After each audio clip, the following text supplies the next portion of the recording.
Yo, what's up mga ka-modern tips? Nandito na naman tayo sa ating bagong araw at syempre magre-repair naman tayo ng printer na L3110 na Epson. So ang issue pala nito guys ay nagbi-blink lahat ng kulay. So green and saka yung pula. So ibig sabihin nito is may mga foreign objects sa loob, pero kung wala, ibig sabihin is itong sa mga gear niya is naalis itong hinahawakan ko ngayon. So naalis yan kaya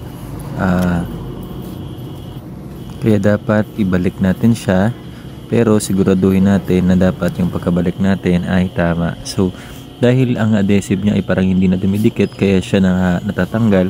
So dahil wala tayong pangdikit, lagyan muna natin ng munting double-sided tape. So ibabalik natin yan, lalagay ng maayos at tatakpan ulit ang printer at titingnan natin kung gagana ba ang ating ginawa at kung hindi na ba magbi-blink o magpi-print na ang ating Epson L3110. So ayan, tatakpan na natin at isasauli lahat ng mga parts niya. So ngayon, ayan, i-turn on natin yung printer.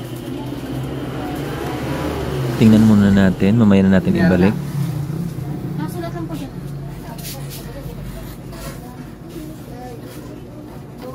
So ayan, medyo manipis na disc yan na may adhesive tape na kapag umiikot yung gear ay umiikot din yan. So ayan, kung na-notice ninyo, wala nang nakikitang blinking na orange light doon sa ink at saka sa ating paper. So ayan, nag-cleaning pa yan, nag-initialize pa dahil nagbi-blink pa. Antayin natin na mawala yung blink nya. Yan, pag nawala yung blink, ibig sabihin ready to print na tayo, and iti-test natin kung okay nga ba or makakapag-print pa tayo. So ayan, umiikot siya. Minsan kasi pag nagsiseparate siya sa gear, ibig sabihin hindi siya mababasa, hindi magtatama. Ayan, so pag na ganon, ang gagawin lang, halimbawa nag-steady yung lights lahat, i-turn off lang natin tsaka i-on, mawawala na yon.